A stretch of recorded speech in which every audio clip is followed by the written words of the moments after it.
Hello there, and welcome along to Series 4 and Episode 7 of the Gardener Ben podcast, which is brought to you proudly in association with Peter Beales Roses, winner of 31 Chelsea Gold medals and creating timeless roses since 1968.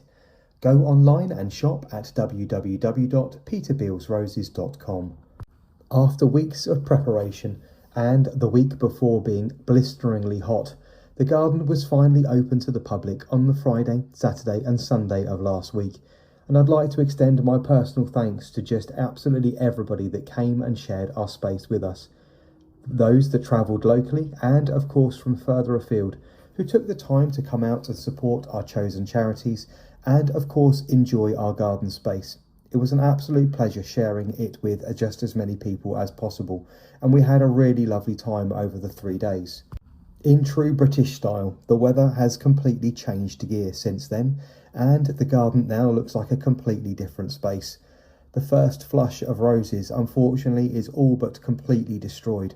We've had months worth of rainfall in simply just a few days, which is not really ideal timing. However, we were desperately in need of water, so at least there is now plenty of moisture in the soil to fuel the second and possibly third flushes of flowers. Now that we have passed the threshold of June the 1st, the brakes have now completely come off on social media, and the deluge of rose reviews I have been filming in the background are now hitting your screens. So I hope that you enjoy the massive amount of content that's coming out of my accounts on Instagram, YouTube and of course on TikTok. That will take me nearly 100 days to get everybody posted before I start reworking my best of collections and of course my most important piece of media for the entire year, my top 50 most recommended roses. Out in my garden, the biggest task really is to give it a really good clear up and keep on top of the deadheading. It's really important that you remove spent flowers, especially on roses, just as soon as possible. This keeps the hormone levels high and the flush moving forward. So as soon as a bloom has been spent and has been pollinated, it's really important you get out and remove the flower just as soon as possible. It is important as well, if you grow in pots, that you start thinking about offering your pot grown roses a liquid feed, and I shall be doing just that over the next couple of weeks to make sure they have all the energy they need moving forward to further flushes of flowers throughout the summer months. Now we finally had some rain after such a long period of dry, it's also important that you keep up with applying your garlic water, and the hunt for slugs and snails continues. Otherwise, a lot of your very tender and soft plants could end up having quite a lot of damage over the next few days. So make sure that you remain vigilant. Normally this is not something we have to deal with during the summer months, as it's normally quite dry. But as we're receiving quite so much moisture here in the UK at the moment, the slugs and snails have woken up once more and are making their presence in the garden felt.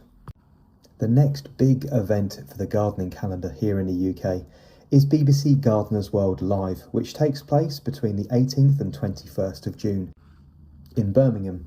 I've already had the pleasure in speaking to Kate, who took part in an episode just a couple of weeks ago. But I also have had the pleasure in talking to Jonathan and Bryony, who are off to BBC Gardeners World Live after their success at BBC Gardeners World Spring Fair down in Bewley just a year ago.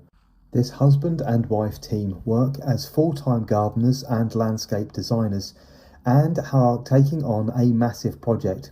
Not only is the garden at BBC Gardeners World Live much larger than the garden they created at Bewley last year, but it's also over 180 miles away from them at home, giving them quite the transport problem as well.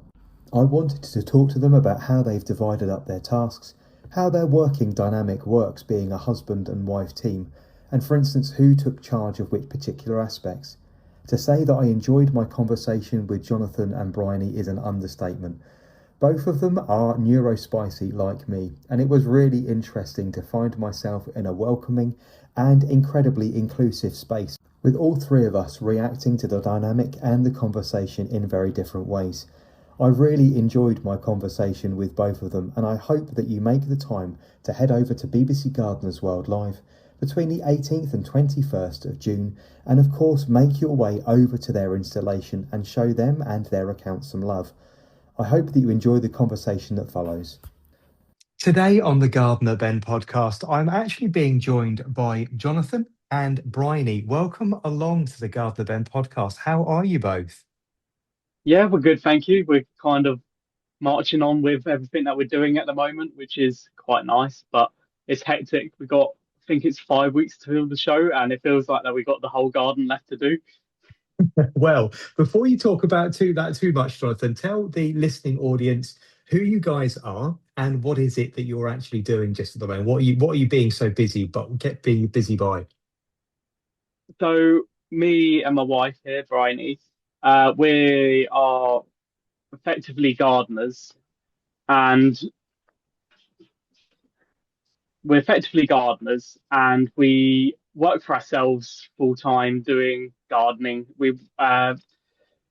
And we're wanting to move into garden design, I guess is probably the best way and put it in layman's terms. Hmm. Yeah, I used to work for the RHS. Bryony used to work for the National Trust. Well, we both worked for the National Trust. And we did a show garden last year. And this year we're doing a little bit of a bigger one at NEC in Birmingham for the BBC. So last year, I mean, you say you would want to move into garden design, but I feel you're already there. So let's celebrate the fact that you have already made that move. You've already got one really good garden. Well, I'm not saying just one garden, but one installation in a public place actually under your belts. Last year at BBC Gardeners World Spring Fair in Bewley, you had the Alice in Wonderland themed beautiful border. That was correct, wasn't it? Yes. Yeah, that was it life changing, I'd say, in a strange Yeah. way. It was a lot of things to learn, a lot of things to think about, and yeah, it was quite scary and crazy. A lot of early mornings and late nights and panicking, and but it all worked out in the end. We got there. Well, it worked out very nicely. You walked off with the Visitor's Choice Award, did you not? Yes, we walked off with People's Choice, Platinum, and Best in Category, which is quite nice. Wow, that's very good for your first time out of the gate. So, and then this year you've decided to put yourself through the ringer a little bit more. As you said, you've designed a garden, but you haven't just designed it close to home. You've decided, I know what we should do. We should try and transport all of this up from the south coast of England, and we should go all the way to Birmingham. Well, I wouldn't say it was our idea. The show team kind of approached us and said that you done really well. We loved your garden, basically, Uh-huh. and we feel that you're probably better off being in a bigger space. And if you would like, come and join us at Birmingham. Well, that's And very we're nice, like, isn't it? yeah. So it's nice to be invited rather than actually not that we still had to do the proper proposals and the way that everyone else has to do it. But they Hmm. invited us effectively to go up to Birmingham. We were invited by the show team to actually meet them at the show as well. So they showed us around a little bit. Very And nice. yeah, it was quite a different situation. And we both said yes, we'd love to do that, but on the condition of us moving from a beautiful border, which is what we had last year, 3 by 3 meters. We Hmm. would like to not go into the next category up, but the one after that, which is a full size show garden.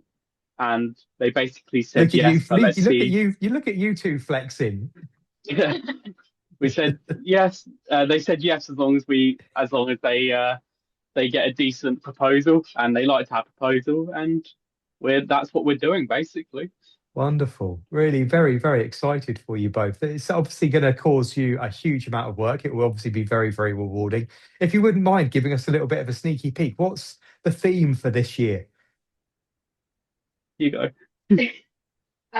So our show garden is called The Heart of the Jungle, and it's Hmm. going to be a an architectural big bold leaves, nice structured plants, a monster garden that you can get in any kind of sized garden that you can get in the UK. We've got really big palms. We've got banana trees, catsias, you name it. If you want something big, bold, and exciting, we've gone for that. Okay, so The you got you basic, got you gone for a real tropical yeah, theme, really lush, green, lots of texture. yeah.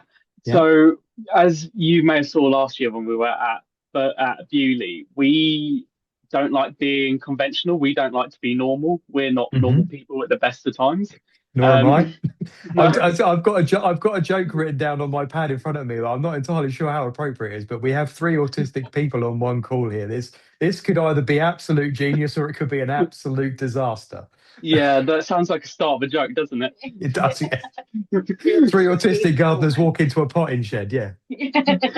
Yeah, and that was the main premise, as I say, for the Bewley show, was the fact that we wanted to do something completely different, and then that's where we went on and decided how we're building Birmingham, because we looked at each other. We, as much as we love shows, as I mentioned, I worked for the RHS. I used to go to Chelsea quite a lot and all the other show gardens.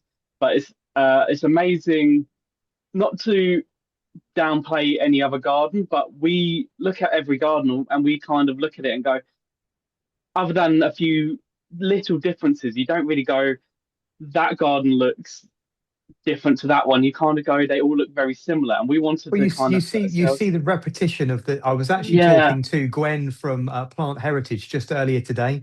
They're doing their first installation at Chelsea this year. They obviously are in charge of the national collections of plants and yes, monitoring those.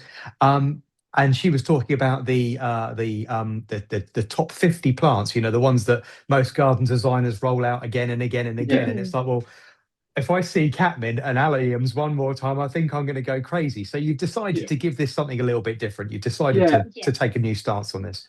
yeah. That was the very first point, and the other factor is that we looked at it as that. So that's the first factor. We looked at it as, what is a fashion show? Like, it's effectively a plant fashion show, isn't it?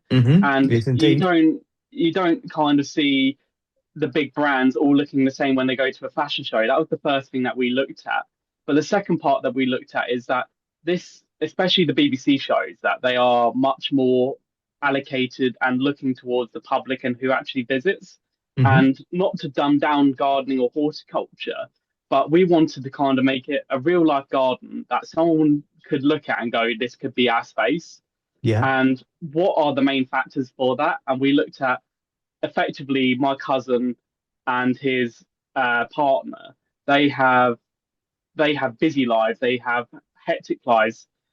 What they don't They do a bit of housework. They do a little bit in the garden. But what they don't want to do is that they don't want to be spending hours on end looking after it. They don't.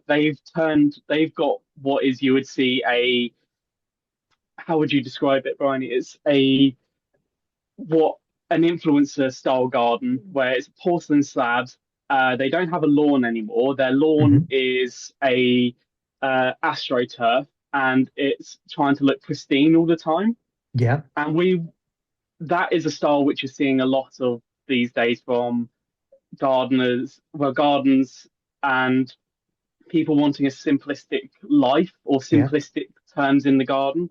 But And we unfortunately, wanted a to, lot of the simplistic gardens are incredibly dull, aren't they? I mean, they're a yes, little on the lot. I'm not saying that your cousins is like that, but no, when I hear porcelain slabs and I hear astroturf, I'm thinking it's clinical and it's very clean. And I can understand. I 100% understand why people do it. I I put probably 40, maybe 50 hours a week into the garden here.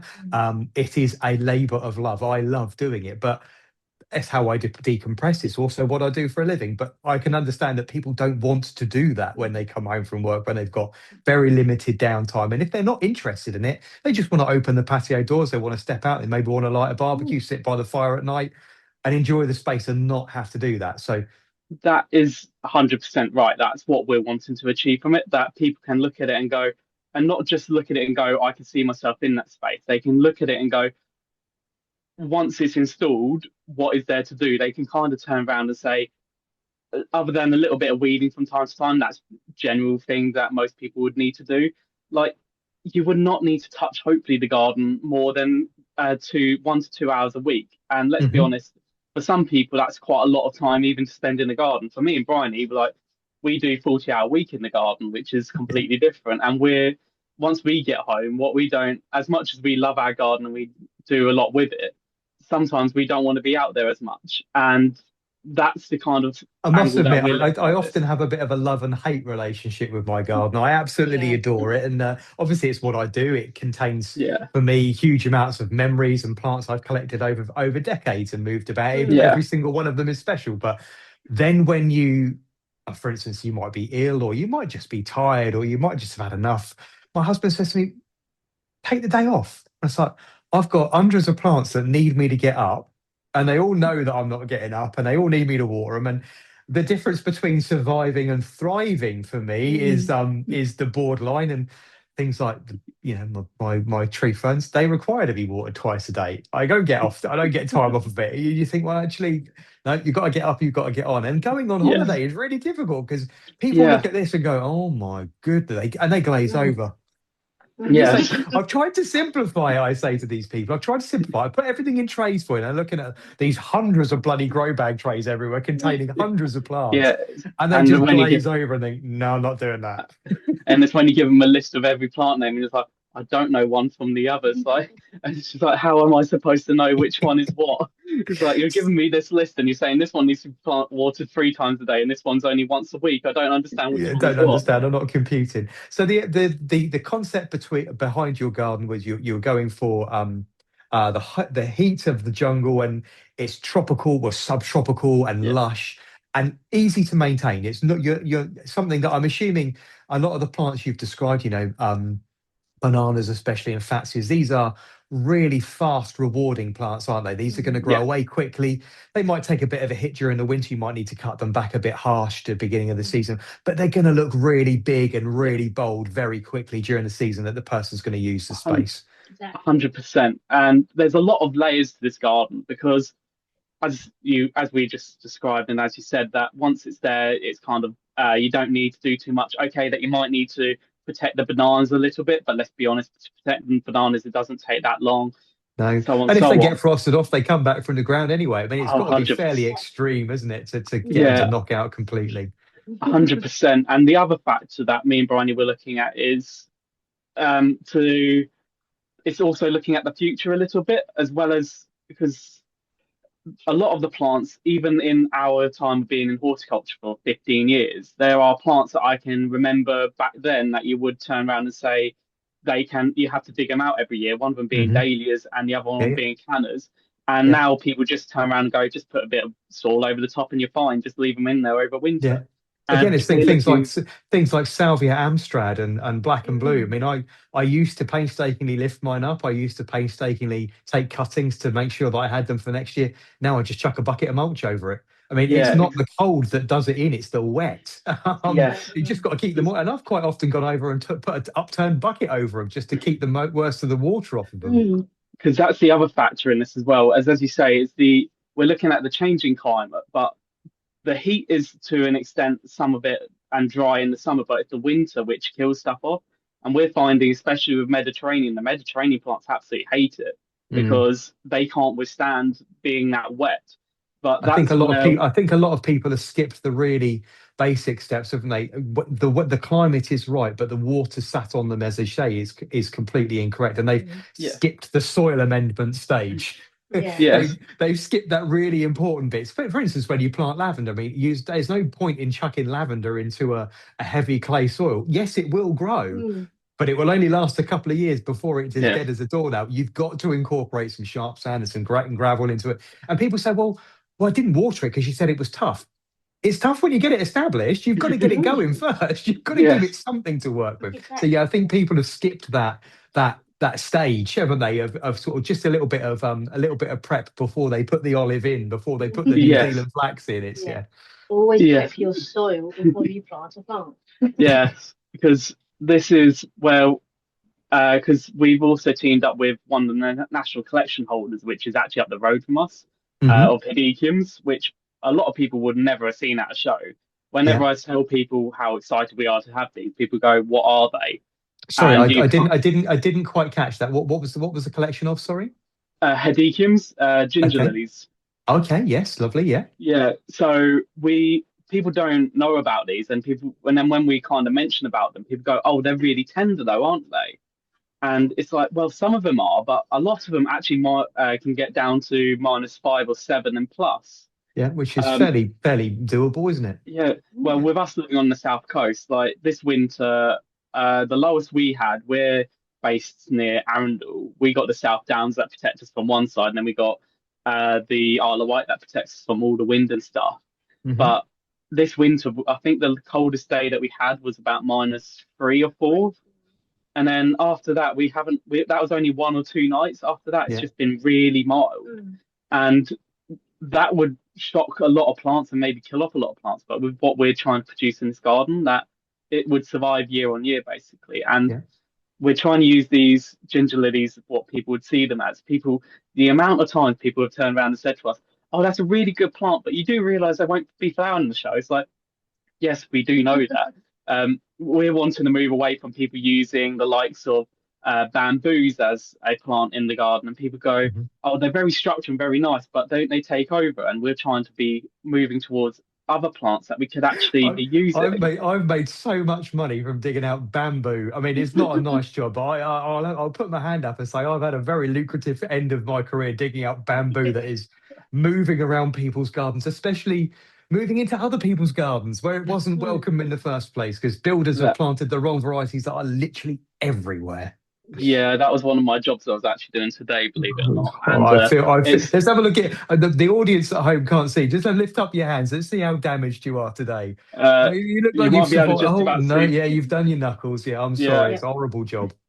Yeah, it's a love-hate relationship with a lot of plants. But as I say, we're just wanting to be a bit different and show ourselves we're good or bad.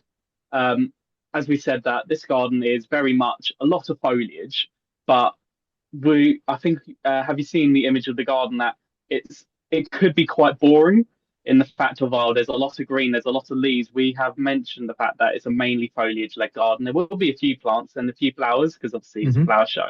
Yeah. But we've gone and done something a little different. We've got garden arches, so just like square frames, quite big bits of wood. And when you see it, it's going to be a shocking pink color. We wanted to really have that contrast because it's going to be so soft and so quiet if we just went and with the plants, and it'd just be very boring. That these arches, you will just see the garden and you'll go, okay, that's different. And a lot of people have turned around and said that to us. So with the Alice in Wonderland garden, when we were at the show, we would hear people muttering, going, "Oh, have you seen the Alice in Wonderland garden?" And it's quite nice to have that effect. We want the same at Birmingham, but we want to be known as that pink. We want to be known as that pink arch garden. Well, of course. I mean, those kind of structures. As a garden designer, it's your job, and by the sounds of things, you've put an awful lot of effort and an awful lot of thought into it. These things are permanent. You know, when everything else may have been frosted off, or go quietly, or go down for the winter, and maybe look a little bit raggy. You know, the bananas are going to get shredded up in the autumn winds, and they're going to need to be cut back. You've got that permanent structure, and I don't know if you've seen what I've been doing here, and in the garden at North Lodge, I've just put in 10 whomping great big uprights in my peony walk. And people keep saying, "Oh, what are you going to top them with?" I don't want to top them with anything. These enormous six-inch square posts, I wanted them as a stark line. The roses, don't get me wrong, we'll clad them during the summer months, and they'll look lovely. But those uprights and catching them at different angles, they run in two parallel lines. They're all in a line. They're all straight. But because you never get them square on, they look like a pair of chicane sort of posts. They look absolutely lovely. They cast beautiful shadows across the area depending on when the sun is. So no, I'm all for that kind of bold structure as well. So how many of these arches have you got going into the space? So we got 6. Bryony's rolling her eyes here. Well, it's because it's a current thing that we're doing. So we got 6 of them that are. Does this depend on how many you managed to complete? No. So my dad and my brother are actually joiners. Okay. Well, my dad is retired now, but my brother does it, and we were at his workshop planing them up, planing thicknessing, so we got them at the right size and making sure that they're all exactly the same. Yeah. So there's 6 smaller ones which are going to be revolving around the garden in the heart, and then we got one big one at the very beginning. So we got 7 in total, and these are the same as what you were just saying. These are 6-inch by 6-inch posts. They're heavy. They're not light. No, mine were 10. Mine were 10 foot long. They're whomping great big things. Yeah, these are 3 meters, so 10 foot. We'll be cutting them down to 2.8, so only a little less than a foot off that. But yeah, they are heavy. And then that's the next point is to the first thing is to mortars and tenon them so that they join together. Mhm. And then it's to fill in any of the holes, and then it's to prime them, then it's to paint them, and then it's a lot of, as you said earlier, it's a lot of love and a lot of care and a lot of attention, but hopefully that it can be seen at the show.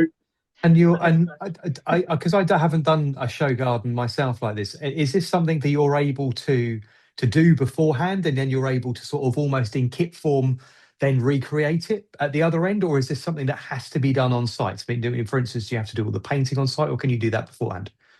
So we're going to do most of it here. We're going to do two Mhm. layers of paint here, but with transporting from the south coast up there, there's always going to be Yeah, knots, there's going to be scratches, there could be damages. So when we go up there, hopefully it'll just be the simple case of doing one or two more layers of paint, and then it should be just a completely finished. final Because veneer. Yeah. yeah, because the other thing is the same with our paving. That's what I don't want to go too much into detail because it could bore people, but we got a porcelain slab. I don't like porcelain, but this doesn't look like a porcelain slab. This looks like genuine stone that we've got from Well, you one of have the to you shows. have to you have to interject here that porcelain, I believe it. I mean, it has its place in the garden. I wouldn't have it in my garden. It wouldn't fit around my 327-year-old house. It would look really bizarre. It would look awful. But you have to be good with porcelain. I mean, I have attempted to lay it. I mean, I've done a lot of paving in my time. I laid the paving just outside the windows here. But you have got to be good to be laying porcelain paint. And if you are not good, well, it looks like a pig's ear, doesn't it? It's just awful. Yes. So as So you there's know, no pressure here, Jonathan, whatsoever. no. So you've got to get this right. Yeah, like don't yeah, this is my job for the weekend. So the first thing that we done was that we got the metal edging down. Hmm. And the normal way, as you probably know, with porcelain is that you have to have a good layer of cement. Yeah. Um, the problem with that in our eyes is this is a show for a 4 day period. The amount of materials is going to cost us, and then our budget, because this is completely our own budget. We Hmm. have sponsors gifting us items, but not materials. So this is down to us. Yeah. That's the Please first feel half free of to it. mention. Please feel Yeah. free to mention them if you want to. Yeah. We'll probably mention them at the end so then Okay. people. All right. Yeah, thank you. Um, yeah, that was the first point. And the second point is the amount of carbon that actually releases. And we Yeah. didn't feel it was right to be doing that much damage to the environment for a short period of time. Yeah. So my idea is to do a modular system, which is basically we're laying it onto effectively ply sheets. Yeah. So it keeps it flat and it will keep it completely one whole area, so it will distribute the weight very well. And we're going to cut the ply, so then that means that we've got a stencil, and effectively it'll be the biggest puzzle piece going to Birmingham NEC Arena. Yeah. It's a lot of hard work and a lot of labour, as you say. Porcelain it's very good and very nice. A lot of it looks very, very much the same. This product looks genuinely like stone. This is one of the show sponsors. It's from Everedge, and generously gave us what we need for our garden, which is really nice. And yeah, it's a lot of work, but we're going to enjoy it. It will be fine. Yeah, it'd just be the fact that when one of us is wrong and looks at the other and just walks away for half an hour just because that we know that we can't let the other one know what we're thinking. You've led me very nicely to a question. I didn't really want to sort of, I don't know, pigeonhole the two of you into this, but we are talking about a husband and wife dynamic here. How does this work? How do you divide up the jobs, and how do you divide up the tasks? Who is the natural born leader? I mean, Jonathan, you've done much more talking today, but that doesn't Yeah. necessarily mean that you're in control. One look from Bryony, we might be pulled back in. So how is the dynamic working here? I think you're more of the leader. I just quietly agree. Well, we're very much that we're both, how would you say it? We're both very good at kind of like respecting each other, and we know what each other's strengths and weaknesses are. I think a lot of it is about, I very mean, I live in a neurospicy household as well. And I think once you start understanding each other, and my husband is very We are we're completely end of the different spectrums. He's normally very anxious, and I'm normally very disconnected. Me being disconnected causes him to be anxious. We go round and round in these circles. But once you understand things, he communicates in a very different way to me. He talks an awful lot. He likes to pick over, digest, and talk about lots of things in lots of detail. I need to go away. I need to compute it for a while. I need to then think about it, and I'll come back to it, I don't know, a week or so later, and then pick up the conversation again. So I think if you understand each other and you can give each other the space to communicate as you do too, he also understands that I have quite an explosive temper. I don't like that about myself, but that's the way it is. Sometimes I just get overloaded. Sometimes I melt down. I try not to, and I can't hide it anymore. And I just go, "Bleh." And that's just the way it is. So by the sounds of things, you understand each other, which is really nice. Yeah, I'm similar to you, Ben. Actually, I have moments where John's talking away, and so I just had to kind of take it all in, have a moment, take a step back, and then come back to it. But Jonathan's very talkative, and you are very talented in, your logical side of things and mathematics. And when you were doing the wood the other day, you working out calculations, and I was like, I'll get the calculator out, and I'll be happy to do the drawings. Yeah, people.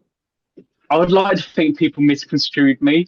That I am very blunt when if I don't like something, I will just tell them outright, and that's my autism. That if they want, I had this as a problem a few months ago with something that someone asked me for my honest opinion. I gave them my honest answer. It was a Again, sponsor about something. I never understood until very recently. This is only 3 or 4 years in for me to understand myself fully. I've always said to people, I've said this for decades, I'm black and I'm white. There's no grey. If you don't want the black or the white, don't ask for the opinion because you will get it. Either that or you'll get Quiet Ben.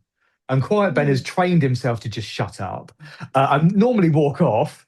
People go, well, you didn't give me your opinion because you really don't want it. You really don't want Yeah, it. I've had that problem with a sponsor that we agreed that we parted ways, but they wanted something very much in the garden. And I told them how bad the idea was, and they didn't like that idea. That I turned around and said no. But at the end of the day, if it doesn't work for us, it doesn't work for us. And No. if and as I say that, I'm very blunt. I'm done. I'm done excusing myself for the sake of other people's comfort. Now it's caused me decades of discomfort. I'm not doing it anymore. Or our clients, well, my clients appreciate that because a lot of my clients they don't want to be sugarcoated. They want to be told whether it's good or bad, and I give my honest opinion, and it's quite nice. When it comes to Bryony, I understand that she can be overwhelmed with some of my ideas, so I just give her a call, tell her my ideas, offload my ideas, and say, "Here they are. Give yourself an hour or two, and we'll come back to let you think about it, and then we'll come back to it rather than me just saying, this is what we're doing, this is what's happening. So what do you think? I'm looking at Let you looking at a digest. Mark and Ben team right in front of me. I'm literally looking at the dynamic that goes on in our household every single day. Yeah. It's not just us. Yeah. No. Again, yeah. But yeah, it's like thankfully you probably realise with our industry it's very forgiving, and there's a lot of people that probably haven't been tested that you would very much say that they are somewhere on the spectrum in the nicest way possible, because that they are so knowledgeable, that they are so in depth on what they do, and so much of what they know.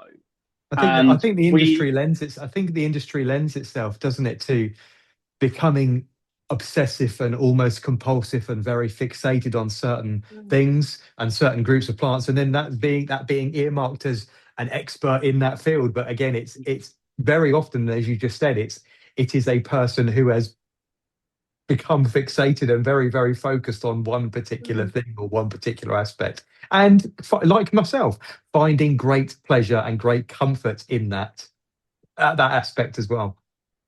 Yeah. When it's getting outside of it that's difficult. Yeah, that's the thing. It's like I find it hard to speak to my clients other than plants and their garden, because that's all I know. It's just like as soon as we go into a conversation that's outside of like a normal traditional conversation, I find it very hard. Literally glazed over, shut down. I'm like, I've described this in the past to my husband and my therapist at some great length. It's like being at the post office counter and I literally just pull the little partition down and put the out of office sign up. No, I'm completely glazed over. I am on a beach in Mexico drinking a pina colada. I have no interest whatsoever in this conversation. The amount of time Bryony comes up to me later and just goes, it was a bit rude, but I found it funny that what you did, because we go to parties and someone talks about a conversation that I'm not interested in, I just walk away and they're kind of talking to me. It's like, you shouldn't do that. They're talking to you. It's like, there's a group of 4 of us. So I'm sure that they can find another person. That Jonathan, you're doing better than me. If you're even going to a party, you're doing far better than I would. Getting me outside the house is hard work. Yeah.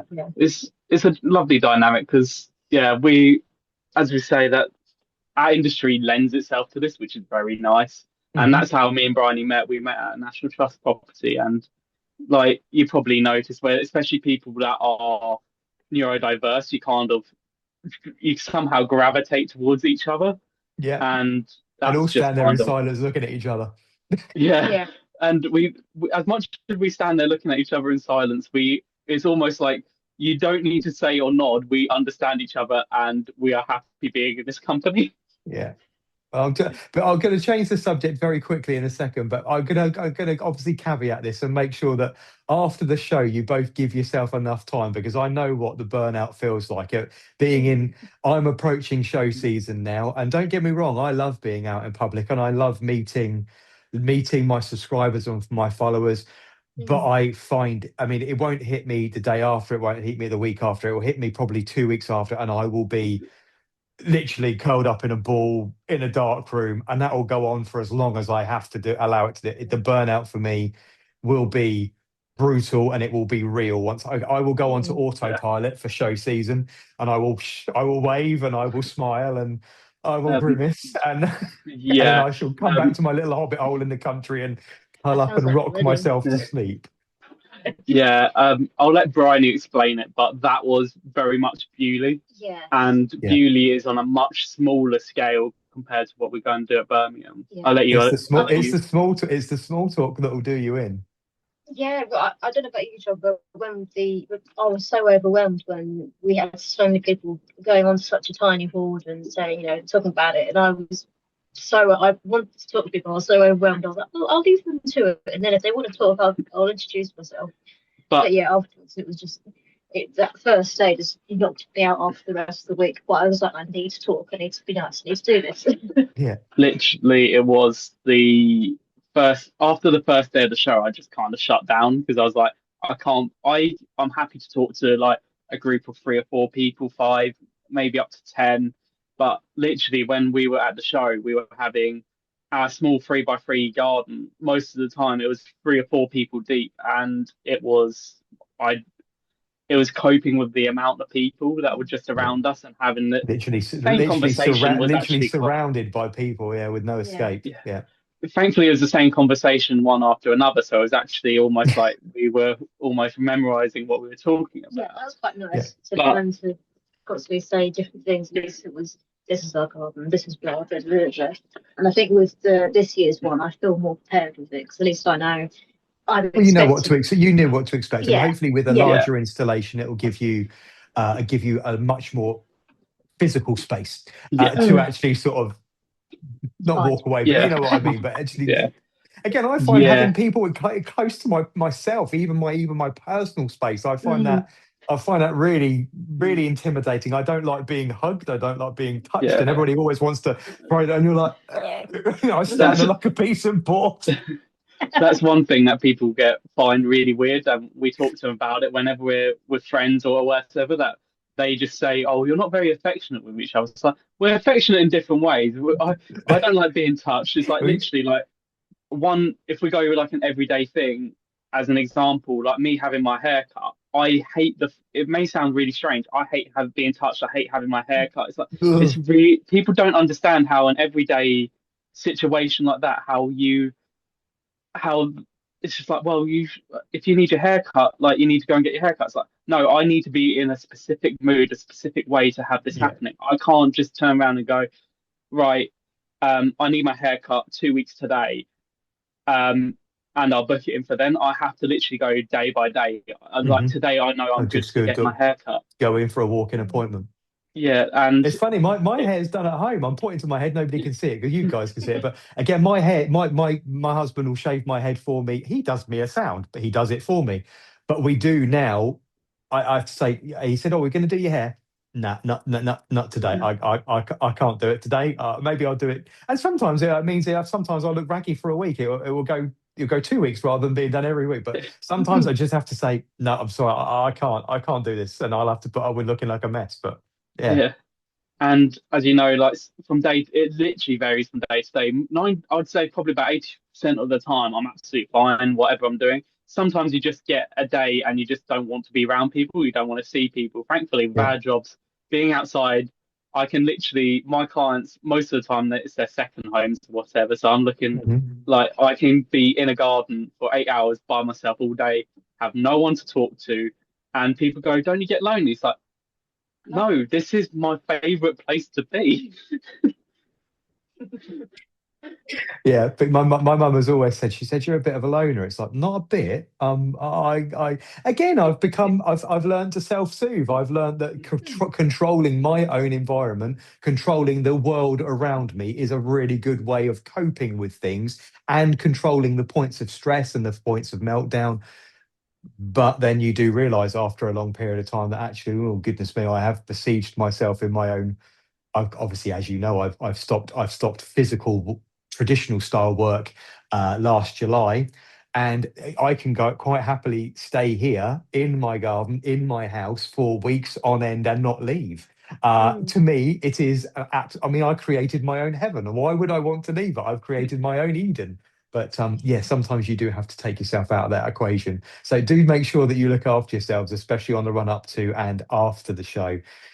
Now, we Yeah. touched very briefly at the beginning of our conversation. The two of you have quite the pedigree when it comes to actual qualifications, don't you? You've worked for the RHS, you've both worked for National Trust Gardens. Tell us a little bit about your route into horticulture, if you wouldn't mind. I'll let Bryony take it away. I've done a lot of talking. Oh, so back in the 90s, when In you the could 90s, wear when were they? jumpers. Oh, too young to Oh, remember the so 90s. am I think. It's either that one too old now. I used to live just outside London, and I remember my granddad at the time. He said I must have been about 3 or 4. I remember I'm him sorry. taking me up to Sorry. his mum's. May I interject there? It's all I can do not to do a vocal stim there in our house. If someone says London, you have to go, London? You want to London. London? Do Sorry. down there. I feel That's comfortable right, enough in alright. this conversation with the three of us. I'll try and control the vocal stims from now on. Sorry. I won't worry. I'm happy with it. Yeah, you've heard worse. Well, it's when you're really relaxed, the London accent really does come out. Oh, no. See, my I audience tried. are really getting to Sorry, know how strange I am now. you haven't seen nothing yet. So Sorry, you were yeah, I saying. remember he said, "Oh, can you help me weed out his mum's place?" And it was a tiny, tiny little, probably about a 6 by 6 meter garden. It was full of cleavers. I was head to toe in cleavers, and I loved it. And then he said to me, "Oh, I've got these busy lizzies. Can you help plant them at home?" I was like, "Yeah, okay." And then it grew from there. And I had a moment where I didn't really do much when I was in primary school, so I kind of lazed out on that side. And then in secondary, they said, "What do you want to do?" And I said, "I want to do architecture." And they said, "Well, your maths is terrible, your science is terrible, your English is good, but you like drawing, so what about garden design?" Okay, so I had a look at Mareswood College, which was about half an hour from where I used to live in Guildford. And they said, "You know what? You've got a good interest in it. So why don't you do horticulture? So you get your science and you get the plant knowledge first, and then you go into design." 3 years later, I came out with a national diploma in horticulture and I think it was plant production or something like that. And then I went to university I think it was part of Winchester. I did a year. Sadly, I couldn't finish the course, so I technically I got a first year, but I also failed at the same time. But, nothing's always ever perfect. And then I had a few moments where I kind of was doing volunteering jobs, and then I got, I think, 3 volunteering jobs at the National Trust, including one at Clarendon Park, which burnt down about 2 years after I left.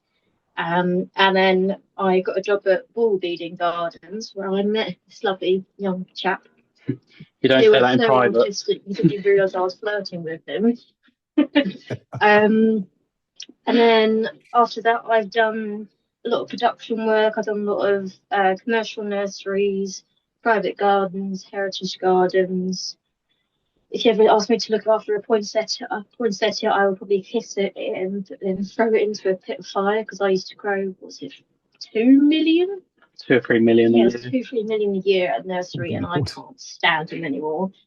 Just the thought of them just makes my skin crawl. And then I think it was just before COVID, I had a job and sort of sadly lost it because they thought my autism was too bad. Anyway, no, Jonathan was ready doing his own business, and he said, "You know what, Bryony, do garden design. You've always wanted to do it. This is your opportunity. Have your own business, do maintenance, do design work, and you'll be fine." And haven't looked back since. Yeah. Do you want to also mention what you're doing at the minute? Oh yeah. So Jonathan said there's a course that you can go on called London College of Garden Design. And I was like, I've heard of it, but I haven't really thought about it for a while. You see these things, you think, yeah, should I, shouldn't I? So I applied for it. Well, And we'll go back a little bit. So it's not just the course. London College of Garden Design have various courses and stuff, but this year in particular, or last year for the application for this year, was a bursary for one of their courses, and quite a few people applied. I said to Bryony that you should probably look at applying for this, and you were very much like, no, I won't get this. No point me trying because I won't get this. It's like, well, you won't get it if you won't apply. If you apply, you might get it. Like, Mhm. you're 100% never going to get it if you're never going to try. And then you were invited up, you met them, and then you did the full application, and at the end of it, you were the top one, and you got your place, and that's what you're currently undertaking at the moment. Wow, yeah, huge halfway through. congratulations for that. Thank you. Yeah. Ever since I've done that, my confidence streak has gone, through the roof at the moment. I mean, I'm knackered, but I'm very confident what I've been doing so far. Yeah. Good. Yeah. For me, I'll go through it quite quickly. So I've never been a normal person, never been a normal child.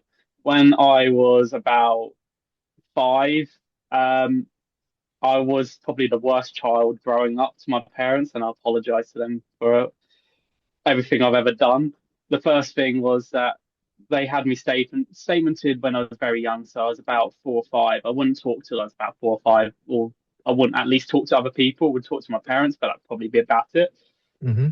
It'll be when they had social services over one day. They said, "Where's Jonathan?" And all of a sudden, there's a mower being turned on by me as a 5-year-old, and my mum's going, "Yeah, it's fine. He does that from time to time." And then that was where my first thing of gardening was. I actually loved lawns and loved lawn mowing. I was thinking about doing all the way through my school, going through school, being like a um, turf care management. And Hmm. then when I was in year 10, I was asked, well, we have to do, as everyone does, work experience. And they said, "Where do you want to go?" I said that I want to do lawns. They said mowers and stuff like that at the age of 15 is not a done thing because of health and safety. So, okay, that's fine. What's the next best thing? So I was actually given a place over where I live, a big house called Petworth House. Hmm. People mistake it because people say, "Oh, we've seen your garden that you used to work at." It's like, well, no, because there's two parts of it. There's the National Trust side, but I worked for the private side for Lord and Lady Egmont. Hmm. Um, so I had my work experience there. Well, The head it garden. sounds a lot more fun than my work experience. I wanted to be. I always wanted to. I always knew I wanted to work in and around horticulture. I had an interest in forestry as well when I was younger. Floristry and forestry, the two extremes. And I was supposed to be a park ranger for my work experience until the week before, when the ranger decided he didn't want a 15-year-old nipper with him for 2 weeks. So I went to work at a nursing home instead. Yeah.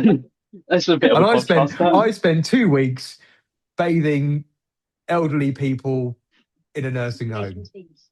It's And not yeah, too making dissimilar tea to and making toast. I made some lovely people, but it was not what I wanted to do whatsoever. nursing plants and nursing people. It's Yeah, not too dissimilar. no. Yeah, so it was similar to when I first went there. I made it obvious that with my autism to the head gardener, it was very much. This is still 15 years. No, how old am I? It's about 15, 16 years ago. That even back then, autism, well, even now, still to an extent, but it's a lot more accepted now. Back then, it's very much, I know what autistic people are like. We're not sure if we can take you on, blah, blah, blah, blah. I was like, the school just said, just give him a chance, see what he's like. If you don't want him after the first day, that's fair enough. Um, After that first week, he said, I'm really surprised. I Hmm. wasn't expecting I wasn't expecting you to be here. Once you left school, give me a call. So we move on a couple of years. Left school, started horticulture at my local college here, Finsbury, and I gave him a call, and he said, "That's thank you for calling. Would you like to work for me for one day a week then, as under the head gardener?" So there's four other gardeners, and then me, so the fifth one. So I was working there while doing my college course, um, and then finished my course, found a job at Woolbeeding, which is where I met Bryony only a couple of years later. I worked there for about a year or two before Bryony started. Um, and then that year when Bryony started, before I met her, that I decided I actually wanted to learn a lot more about gardening and a lot more about plants. And then the senior head gardener at the time, Andy, said, yeah, you should definitely look into that. Everyone here has done the Wisley diploma, and I think that would be benefit to you to try it. Come round to my house because he lived in the garden at the end of the day, and we'll submit an application for you. Submitted the application. It's a funny story that year that so I played cricket for England with my disability as well, Hmm. so it's a bit of a different story. Um, so I was in Australia at the time, and I got a call from at the time Matthew Pottage, who wasn't quite creator at that point. He was Hmm. creator uh, later on that year, and he said, "Oh, we would like to invite you to an interview for the Wisley diploma." I went, "Oh, that's great. The interview isn't next week by any chance because I'm in Australia for the next 3 weeks." So he was laughing to himself like, "No, it's going to be at least another 6 weeks before the interview takes place." So, oh, that's great, thank you. Um, so yeah, I did my Wisley diploma. Was there for 2 years. Loved my time. Stressful time because it's a degree course while being there and working and having to do everything in such a compressed time. Um, Came back down to Sussex and decided couldn't find many jobs about at the time, so I decided to set up my own business. That's in 2018, and haven't looked back. I love my Haven't job looked and back I love what since. I'm doing. Amazing. Just going to prove that not every single journey into the horticultural profession is traditional or textbook. You can take many different aspects into it. It's been really, really wonderful to catch up with both of you today. Thank you so much for submitting your time and being so generous with your time. Best of luck at the Birmingham NEC Gardeners World Live show with the Heart of the Jungle Garden. I can't wait to see it in person. It's been really wonderful talking to you both. Thank you very much. I'll talk to you both very, very soon. Thank you ever so much. Thank you for your time. Take care. All right. Bye-bye. Bye. Bye. The garden that Bryony and Jonathan are creating sounds incredibly interesting, and I've been following along intently across social media. So I hope that you head over to their channels and show their accounts some love. And I want to wish them all the best when it comes to actual judging time at BBC Gardeners World Live in just a few days' time. Being a lover of strong colours and tropical foliage, their garden sounds right up my street. It's just a shame that I'm not going to be able to go and see the installation myself, because I'm actually heading in a very different direction. Over the weekend of the 20th and 21st of June, it's actually the Rose Festival at Peter Beales Roses in Norfolk. So if you are in the area, make sure that you head over to this amazing event where you'll be able to find me and quite literally thousands of roses flowering at their peak. The weekend will be filled with not only roses, but interesting conversations, a barbecue, and fun for the whole family, so I hope to see you there. For full details on the event, please head over to peterbealesroses.com and have a look at the What's On section of their website for more information. This brings me very nicely to next week's guest. And next week, I have the absolute pleasure in welcoming Dave to the podcast. I've been following Dave on Instagram for as long as I can remember. And after the very sad loss of his mother, he decided to name a Peter Beales Rose after her. This particular rose was launched at the Chelsea Flower Show just at the beginning of May and really captivated my attention. It's named Joan Derwent, and I have the pleasure in talking to Dave next week about why he chose this particular variety and what it was about this lovely rose that drew him to it. So join myself and Dave on the podcast next week. The Gardener Ben podcast is brought to you proudly in association with Peter Beales Roses, winner of 31 Chelsea Gold medals and creating timeless roses since 1968. Go online and shop at www.peterbealesroses.com and make sure that you're following along on Instagram and on TikTok. Until next week, happy gardening.